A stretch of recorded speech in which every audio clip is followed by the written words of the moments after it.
everyone, and welcome back to Between Two Worlds. I am your host, Annika. And well, I did have a little bit of a spooky-ish topic planned just because it's October now. I think I'm going to revisit that because I wanted to talk about coffee today. And excuse me in advance if my voice is a little nasally. I got terribly sick last weekend. So the little podcast schedule switch around actually ended up working out. So I know it might seem a little bit weird to do a whole episode on coffee and, well, witchcraft, but coffee for me has been a pretty big part of my life in its little cup. I was a barista in the third wave coffee industry for 6 years, and really I took it pretty seriously and worked my way up to the top before deciding really my next step would be to either take the path of the roaster or open up my own shop or, kind of follow it that way. However, at the end of the day, it wasn't the right timing for me, so I kind of switched things up career-wise. But needless to say, I know a thing or two in juice, and it will always, always, always be a passion of mine. I love everything about it. So there is a lot more here than you might first think. I was probably 7 or 8 when I understood that, coffee was more than just a drink. My abuela, my, Argentine, Portuguese, and Brazilian grandmother would take me to the cemetery all the time when I was little. And I think I mentioned this in a previous episode, and actually, on the day this publishes, it is her year anniversary date in which she passed. So, this is a little bit of an homage to her. But aside from the celebrations that I have planned for that, I want to talk about the memories that I have. So, it was, never really in a morbid way. It was just where we went. I am sure she had her reasons, but I was really just happy to come along and I actually truly enjoyed it. It was very peaceful. And well, we did bring lunch and drinks and have a picnic there quite often to visit my baby cousin and really just be. I remember distinctly, she would pack thermoses of coffee and mate. And this coffee, though, was more like a candy, especially being so young. Even when we would visit her at home, it was coffee that was just smothered in sweetened condensed milk and, well, more milk for all of us cousins and siblings. And we would enjoy it with, day old hard toast that would be sitting in her toaster for really probably more than one day. But, it didn't matter. We covered it in more condensed milk and we dipped it in the warm coffee to soften the old bread again. And that was often the first thing that we ate there. It was breakfast, lunch, or dinner.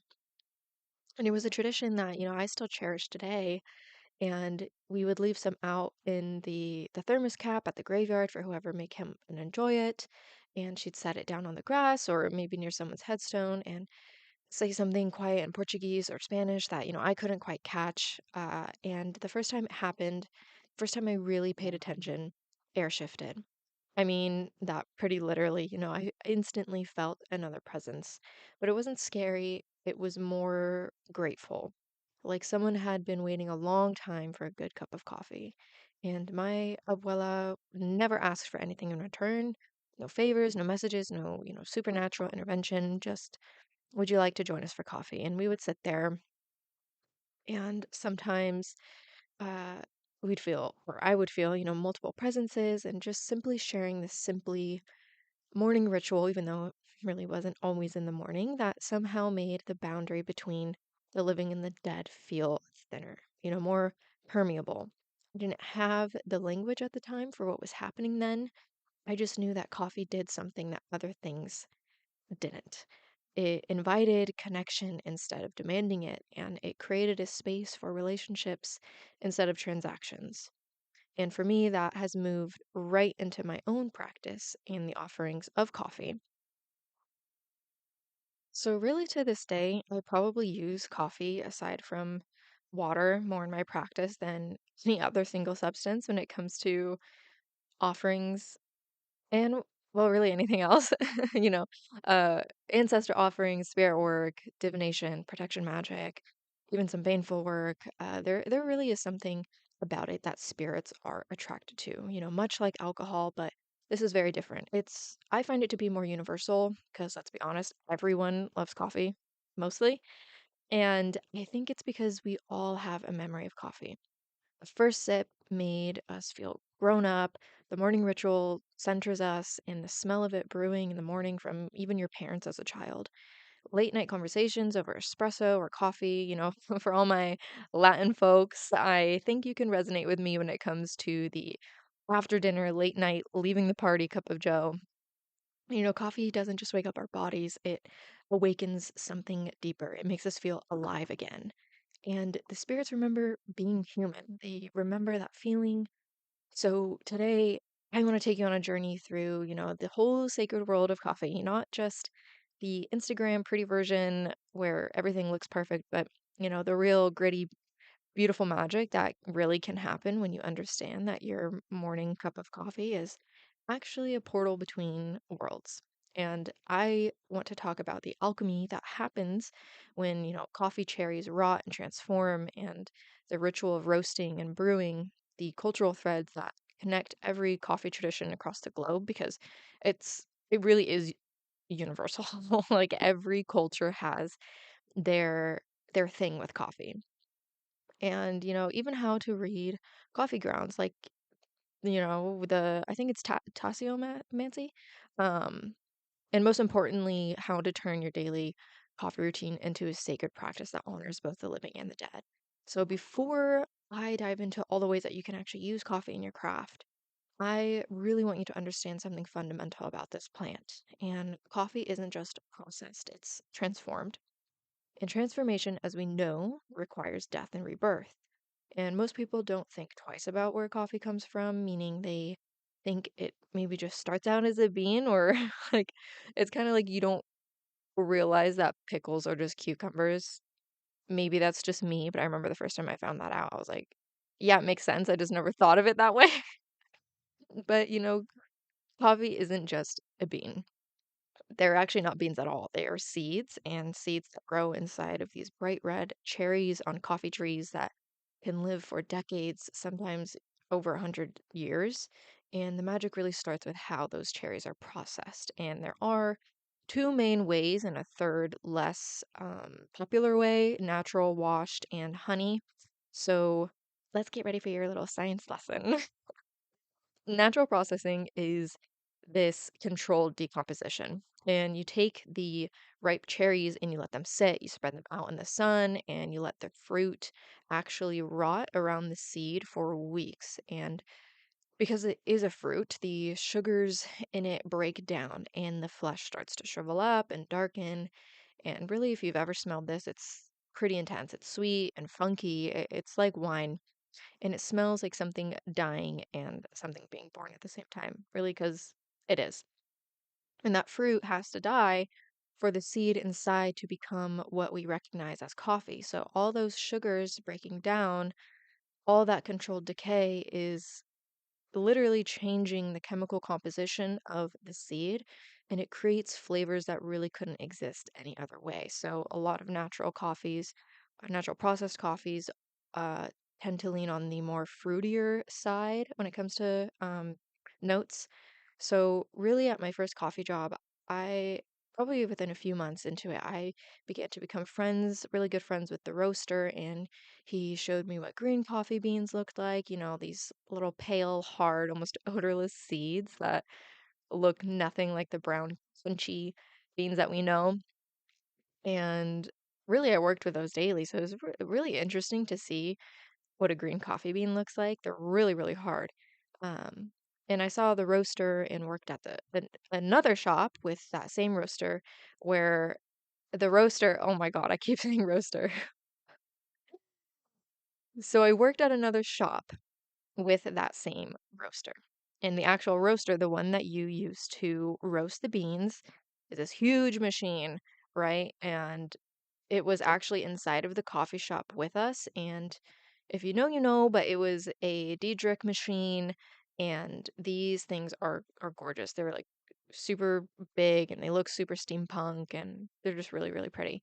Well, I got to watch and learn the actual process of roasting these beans, and it honestly was so fucking fun because all of this was just like so magical. I was so entranced by it, which obviously became a pretty regular and weekly thing at the shop because, as I was just feet away from the actual roaster roasting our beans for the week and all of the different kinds of coffee that we offered, I was pulling espresso and making pour overs just a few feet away from it.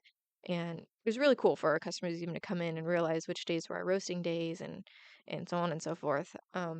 But really, as the temperature climbs and those green seeds start to change, they turn yellow and then tan and then brown. The machine fills with sounds of hundreds of seeds tumbling against each other, and then they start to crack. And the first crack is like popcorn popping, the moisture inside each seed turning to steam and breaking through the outer layer. It's this cellular structure literally exploding and reorganizing itself. And the smell, it's crazy. It actually smells like popcorn. It doesn't really smell like coffee at this stage in particular. But everything you associate with coffee is being born in that moment, roasted, rich, complex, and just truly alive.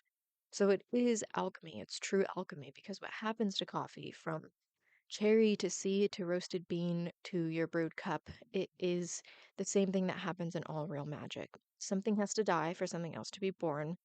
Something has to be willing to surrender its current form to become what it's meant to be.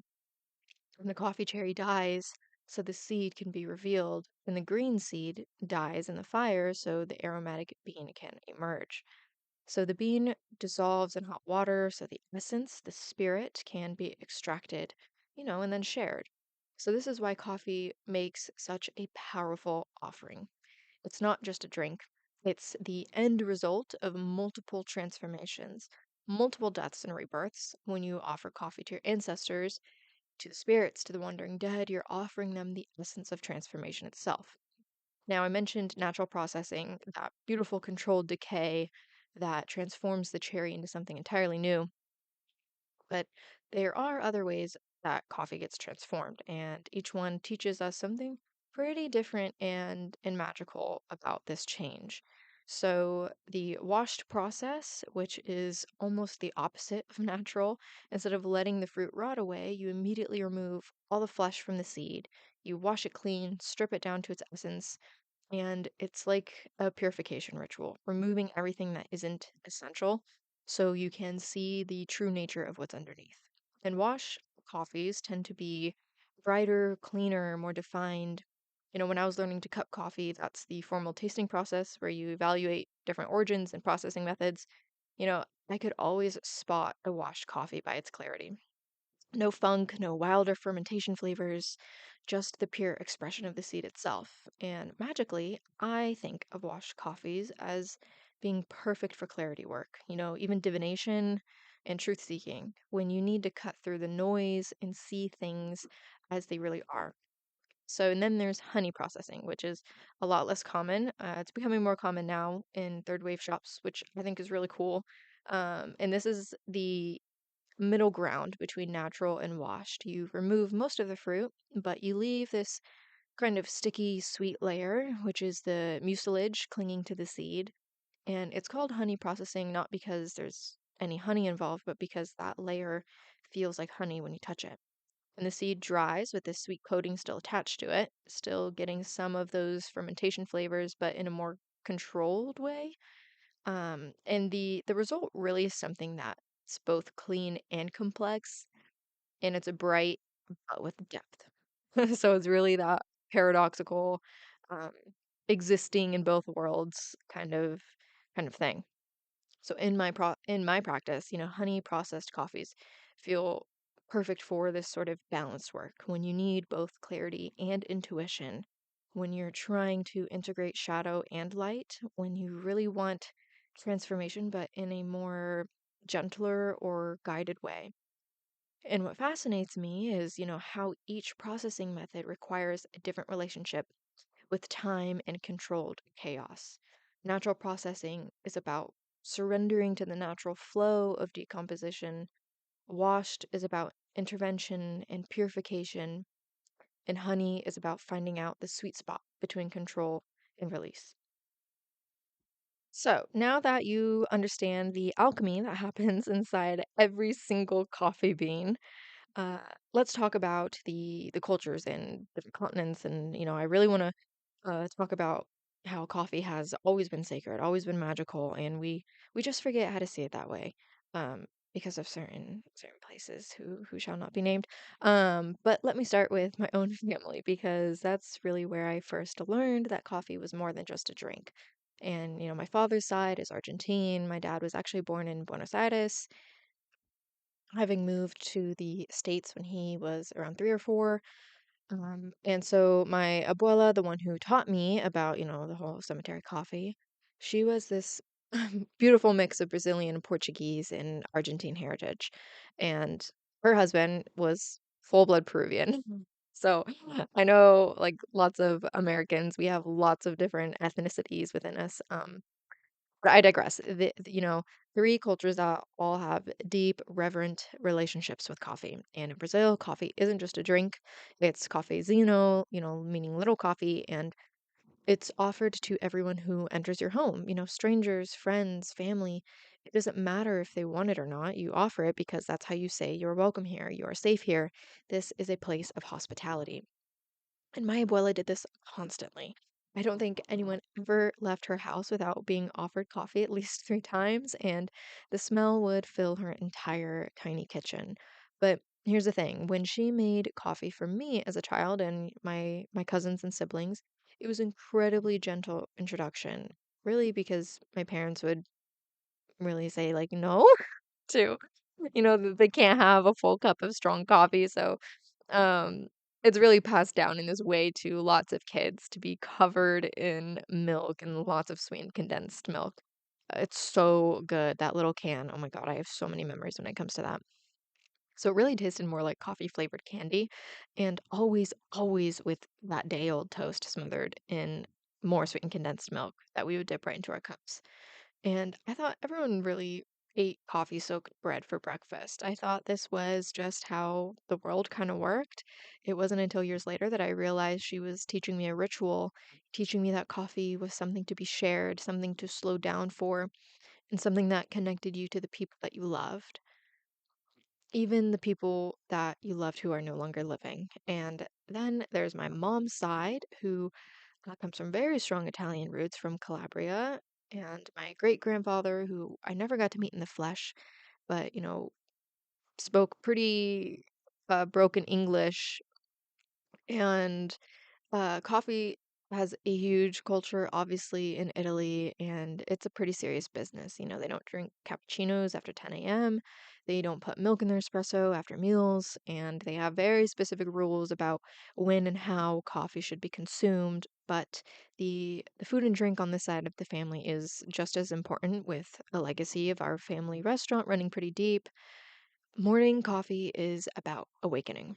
Post meal espresso is about digestion and transition, and afternoon coffee is about pause and connection. Really, at the end of it all, it is community magic. It's a daily ritual that connects people to each other and to the rhythm of their place.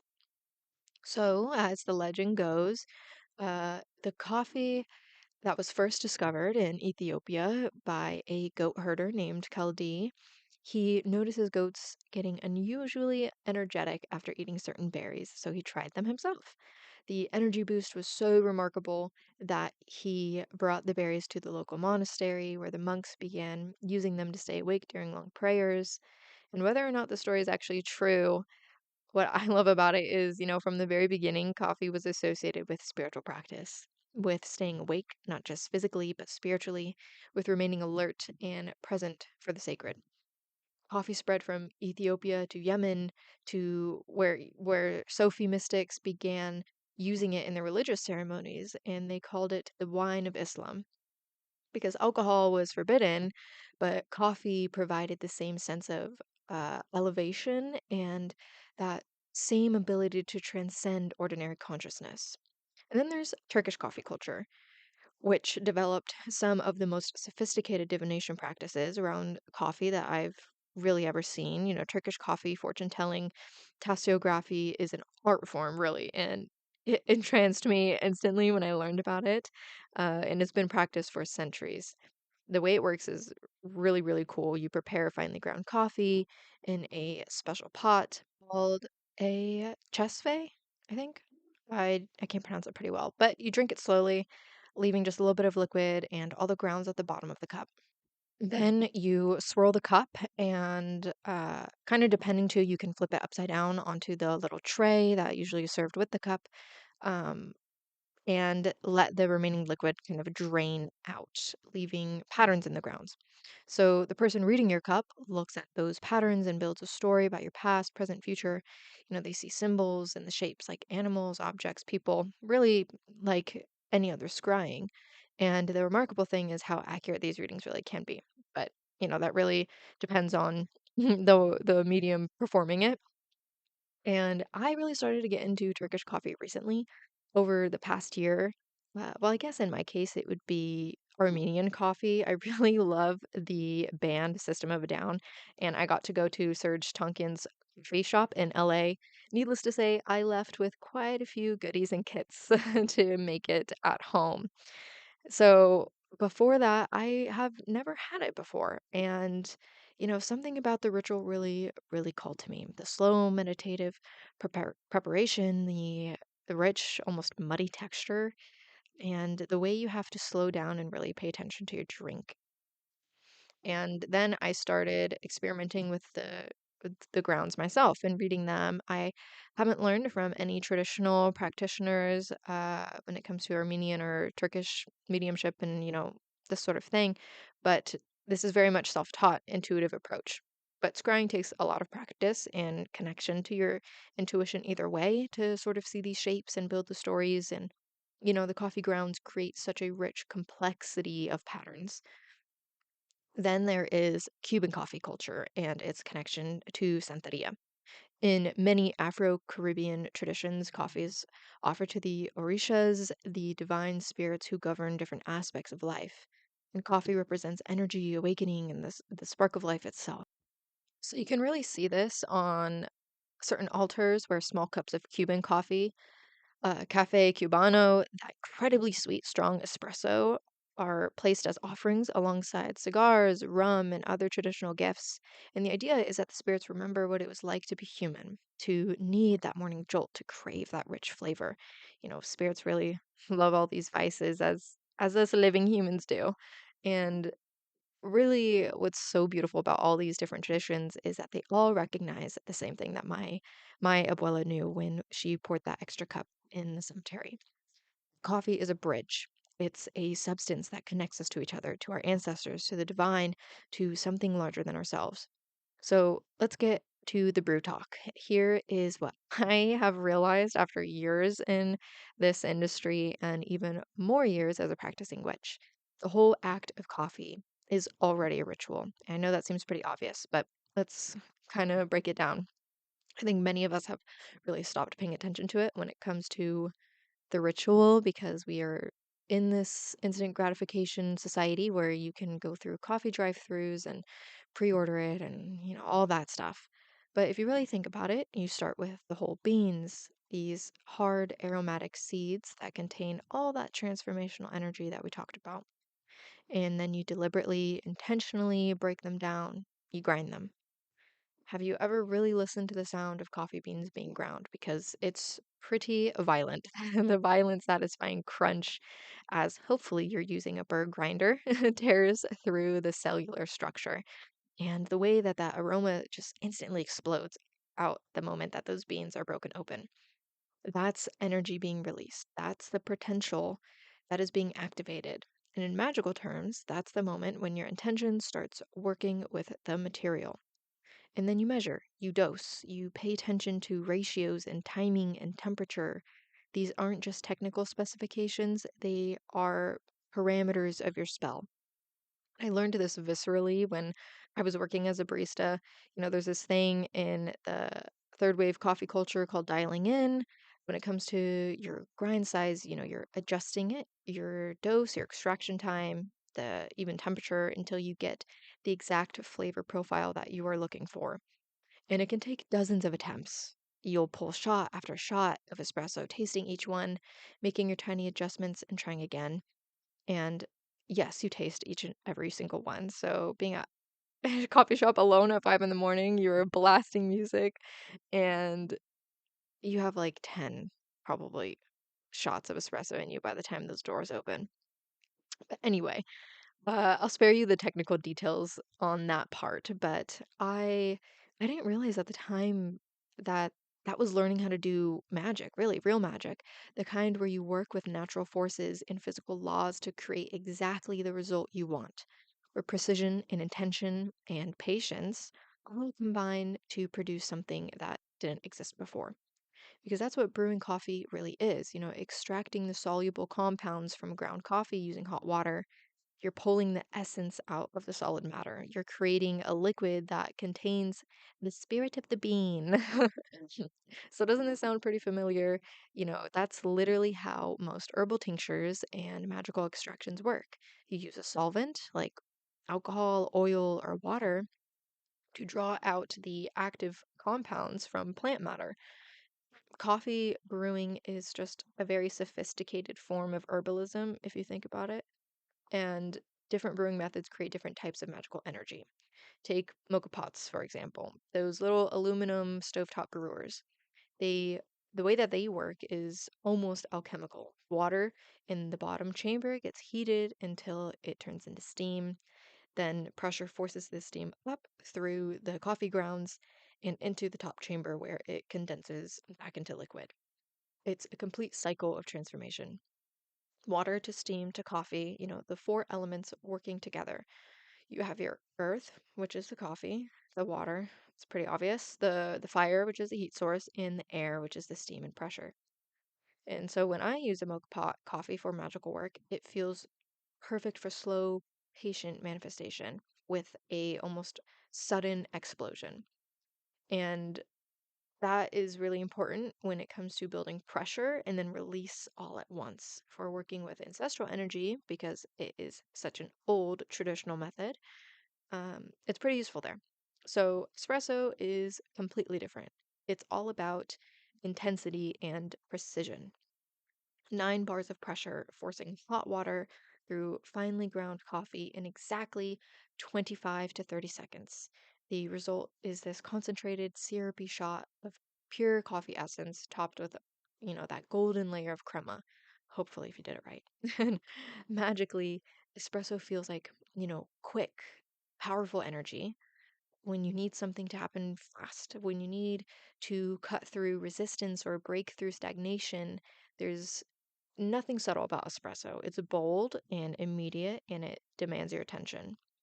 Where pour overs are my personal favorite when it comes to meditative, magical work. There's something about that slow, circular motions of pouring hot water over the grounds that naturally puts you into a trance state. You really, really have to pay attention to timing, the water temperature, and particularly the way the coffee blooms and releases the CO2 when you first wet it, and then thereafter creating the bowl inside the top chamber. So I'll often set an intention before I start the pour over, and then hold the intention in my mind as I work. That circular pouring motion becomes like stirring a cauldron. That steady rhythmic process becomes a moving meditation. By the time the coffee is ready, I've been in this focused, intentional state for like 10 minutes straight. So and then there are siphon brewers. And these are elaborate glass contraptions that look like something out of a mad scientist's laboratory. They use vacuum pressure and precise temperature control to create some of the cleanest, most nuanced coffee you've ever tasted. Siphon brewing is pure ceremony. It takes time, intention, and a certain amount of theatrical flair, really. You light the burner, watch the water rise from the bottom chamber to the top, add your coffee, stir precisely 3 times, then remove the heat and watch the finished coffee get drawn back down by vacuum pressure. It's really mesmerizing, it's beautiful, and it produces coffee that tastes like liquid silk. For magical work, siphon coffee feels perfect for complex, layered spells.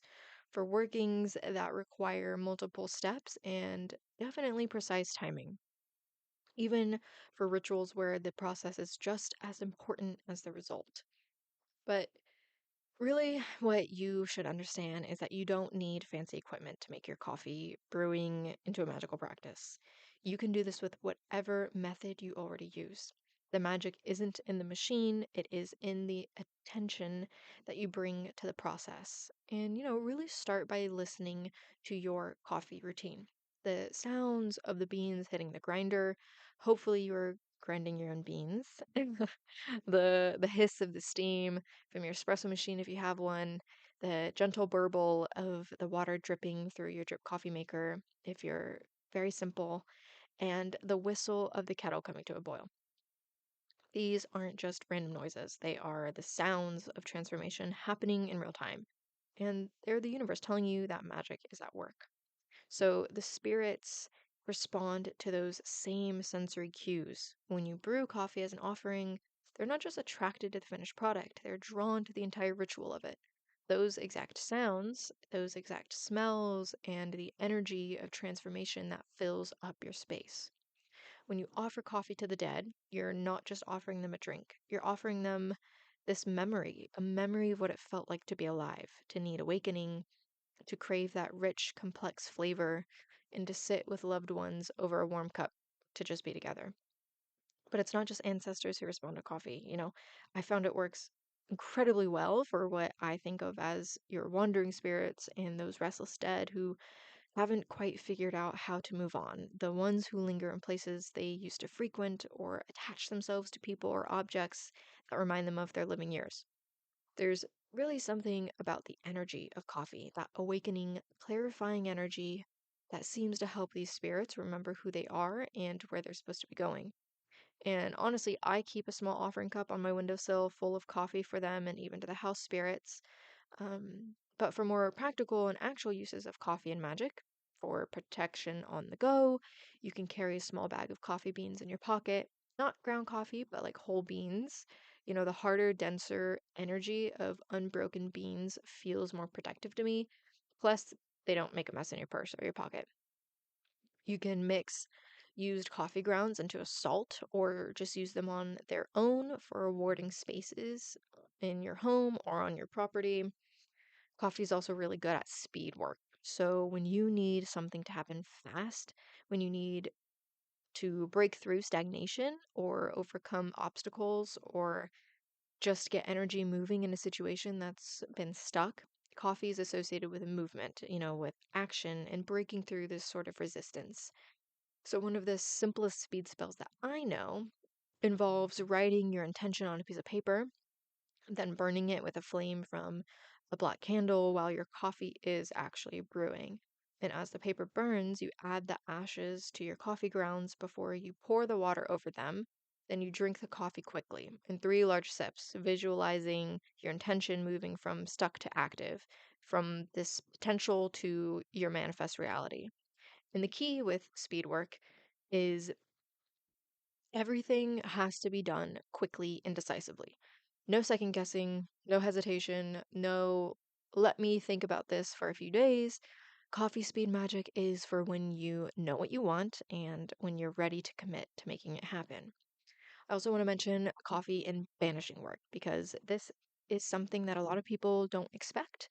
You might think that coffee being so energizing and stimulating wouldn't be good for that sort of thing. So if you particularly want to get rid of things, but it's actually really excellent for banishing stagnation, even bad habits, and that kind of mental fog that keeps you stuck in patterns that you want to break out of. It's really good for breaking free from procrastination, which I unfortunately do a lot. And you can imbue the coffee with the intention or a thing that you need to banish, and then you consume it. It's kind of like this form of domination magic. Since you are consuming the energy, you're feasting over it and sort of overtaking it with your own energy. So if you're trying to improve a relationship with someone as well, invite them over for coffee or go out for coffee. I do that really often. Not just any coffee, but coffee that you've made is more effective. So obviously you can use this to improve a relationship with someone, inviting them over. Uh, and if it is for improving relationship, I would recommend actually making the coffee and doing it with a specific intention of maybe opening hearts or creating understanding, whatever it is that you're trying to achieve. And as you're brewing it, focus on your desire for better communication, for mutual respect, for finding that common ground. And if you are making them the cup, you can obviously add things to aid this into the cup or the grounds itself. I definitely use coffee as a bridge for social gatherings. And, coffee is so normal and it's so magical. Its magic is so seamless. It's so everyday that no one thinks twice about you making coffee. You can do elaborate spell work in plain sight, and people will just think you're being a good host. You can use individual coffee beans like you would use poppets. Each bean represents a person or situation. For relationship work, you can take two beans and tie them together with a red thread while stating your intention. For banishing, you can bury a bean in your backyard. For protection, carry a bean that's been charged. And the act of grinding beans itself is really good for destructive magic. Right? It's like sympathetic magic. You're literally breaking down matter, grinding your beans while focusing on breaking through obstacles or using it for banishing work. Imagine you're grinding up whatever you want to destroy. The violent sound and action adds power to destructive spells or baneful work. And that thick, muddy residue at the bottom of Turkish coffee, it's like magical clay. You can mix it with a tiny bit of oil and use it to write sigils on candles or mold it into tiny shapes for sympathetic magic, like poppets. So that energy is incredibly concentrated. You can even use espresso shots like you'd use Florida water for quick energy activation. You can flick a few drops of cold espresso on your pulse points before important meetings or performances or social gatherings. The concentrated caffeine energy absorbs through your skin and gives you that espresso confidence, I guess, instantly. That's why they do like espresso or coffee ground scrubs or face products and all that sort of stuff. So you can write certain petitions on the coffer filters also, with obviously consumable ink, and brew your coffee actually through it. There are a lot of ways you can work this into your magic.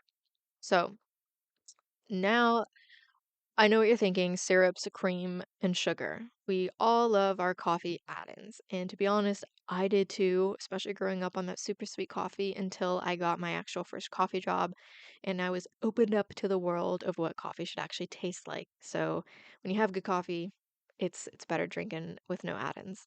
However, if you really want to, I obviously play with this as well. I love flavors. So there are a lot of herbs and spices that you can add to your coffee that can actually work with the coffee spirit to amplify your magical intentions. A good example of this is New Orleans style coffee.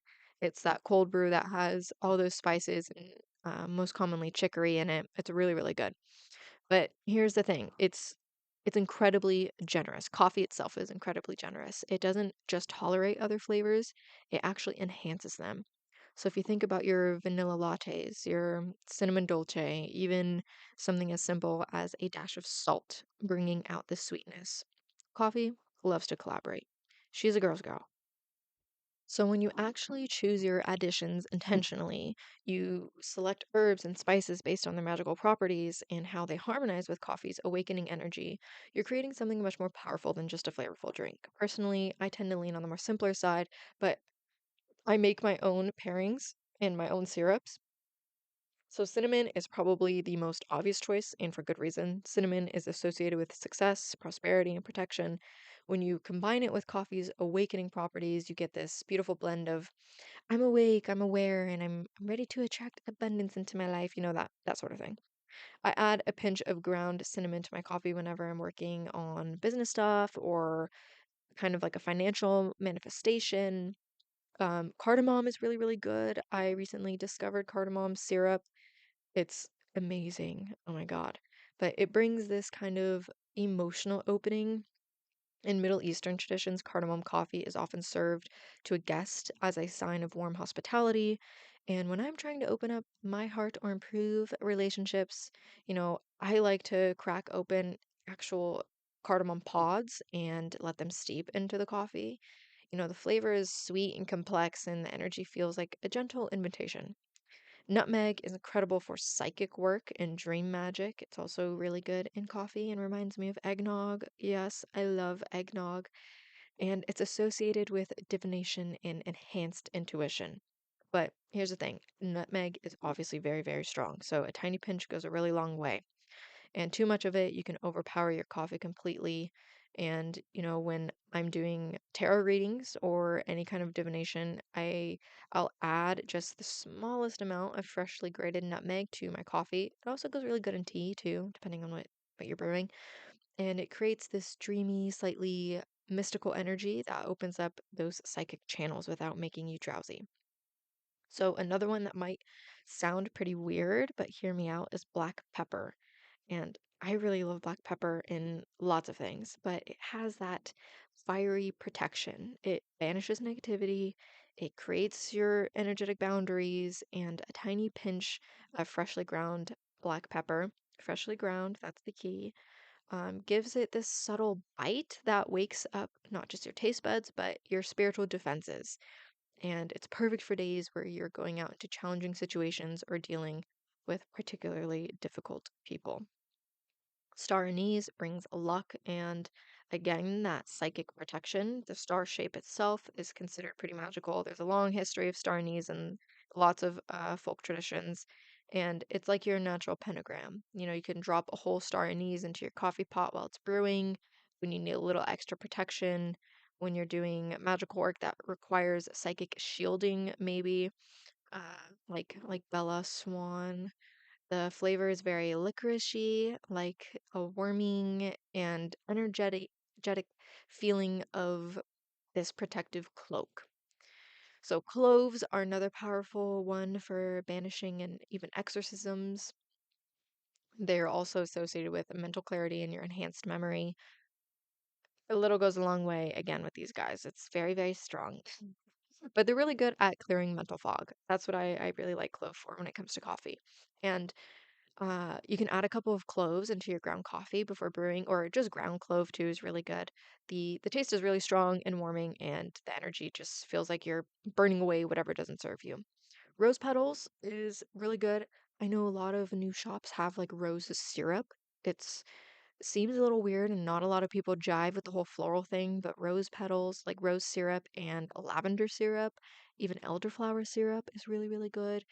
They're going to have the same exact properties that you would use them for in any other situation, but you're just pairing it with your coffee. So, vanilla, not the artificial stuff, but like the real vanilla bean or pure vanilla extract is really good. Obviously, amplifies other energies, which makes it perfect for the whole coffee magic, and you can get it everywhere. Rosemary, I love making my own rosemary syrup. It obviously is the herb of remembrance, mental clarity, and protection. And, when I need to focus pretty deeply when I'm studying on something important, I'll add my own rosemary syrup to my coffee. So, mint is another good one. I'm just kind of bringing up the herbs that I grow personally and I love to make syrups out of. But that one's really cooling and it brings digestive harmony.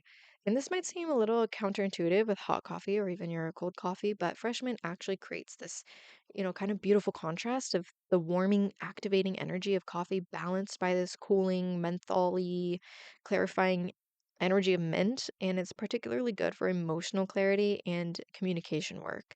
When I feel like I have difficult conversations ahead of me, or I need to speak my truth clearly, I always love to muddle a few fresh mint leaves if I don't have a syrup on hand for my coffee. The combination helps you stay both energized and emotionally balanced. Thyme is another really good one. It's deeply connected to courage, your psychic abilities. It's been used for centuries to enhance bravery and clear this negative energy, and I'll add a pinch of it to my coffee. Again, if I'm not making a syrup, I usually always make syrups with this kind of thing. The last one I want to talk about is basil. Basil might seem super weird to add to your coffee, but it's actually really good. It obviously brings prosperity and love and protection. And it's like this triple blessing in one herb. Sweet basil specifically is associated with attracting abundance and harmony. And when I'm working on manifesting financial goals or trying to improve relationships, I love to add basil syrup to my coffee. The flavor is really sweet and slightly peppery, and it doesn't really give off that whole Italian pizza vibe like I feel like most basil does. Um, it's really interesting with the coffee, but it's good. So I hope you give it a try. But really, the key here is to start small. These are potent additions, both magically and flavor-wise. A pinch, a few drops, a single pod or star, that is usually enough. You can always add more, but you can't take it back once it's in there. So start simple. Tomorrow morning, when you make your coffee, just pay attention. Really pay attention, listen to the sounds, smell the aromas, feel the warmth of the mug in your hands, taste not just the flavor, but the energy. So really, that's it. That's coffee magic. Everything else that we've talked about, the offerings, the divination, the spell work builds from that foundation of mindful attention. And if you're drawn to ancestor work, start by brewing a little extra coffee each morning and setting aside a small cup for them. You don't need a fancy altar or special equipment. A simple cup on a windowsill or shelf with a photo of someone that you've lost is enough. And talk to them while you drink your coffee. Tell them about your day, ask for guidance, thank them for their love, just like you would if they were still here in the flesh with you. And if divination calls to you, start experimenting with reading your own coffee grounds. It's actually pretty surprising at first. And you don't need Turkish coffee. Any method that leaves some residue will work. French press, espresso, even drip coffee if you let some settle in the bottom of your cup. Look for those patterns, trust what you see, and really, really start a journal of your readings because particularly coffee ground readings is very nuanced and it takes, I guess, a lot of practice because you're really deciphering through just shapes. So starting a journal is the best thing you can do when it comes to learning this stuff. If spell work interests you, begin with each morning setting your intention before your first sip. Hold your mug and think about it and start to cultivate what kind of energy that you want that day. Coffee magic doesn't require special beans or expensive equipment for years of training. I know that stuff obviously helps when it comes to buying special beans and that, but that's just the fun stuff that kind of comes after. You can obviously start with anything at your disposal. It requires presence, intention, and a willingness to really see the sacred in every day. So as you develop your practice, you really will naturally find yourself drawn to certain aspects more than others. Maybe you'll discover that you have a kind of natural gift for this divination, or maybe ancestor work becomes the heart of your spiritual practice. And maybe you'll find that simple daily intention setting transforms your entire relationship with your morning routine. We talk about wanting to have an everyday practice, and most of the time that's just not realistic. However, you can remedy that sort of feeling like, I guess it would be imposter syndrome, by integrating these little routines into every single day. So, really trust that process, let your practice evolve organically, and coffee magic is very personal. What works for me might not work for you, and that is perfectly fine. The spirits you connect with, the methods that resonate, the rituals that feel meaningful, all of that will be unique to your own spiritual journey. Coffee taught me that the most powerful magic often comes disguised as the most ordinary things. A cup of coffee, a conversation with someone that you love, and a moment of quiet tension in a busy, busy day. Best part of my day, especially at work, is even getting an afternoon coffee when I just feel like I need it. So, with all that said, as always, thank you for your time today. I know we're gaining followers every single day. So, really, to every single one of you, thank you. And wherever you are in this world, uh, have a wonderful morning, day, or night.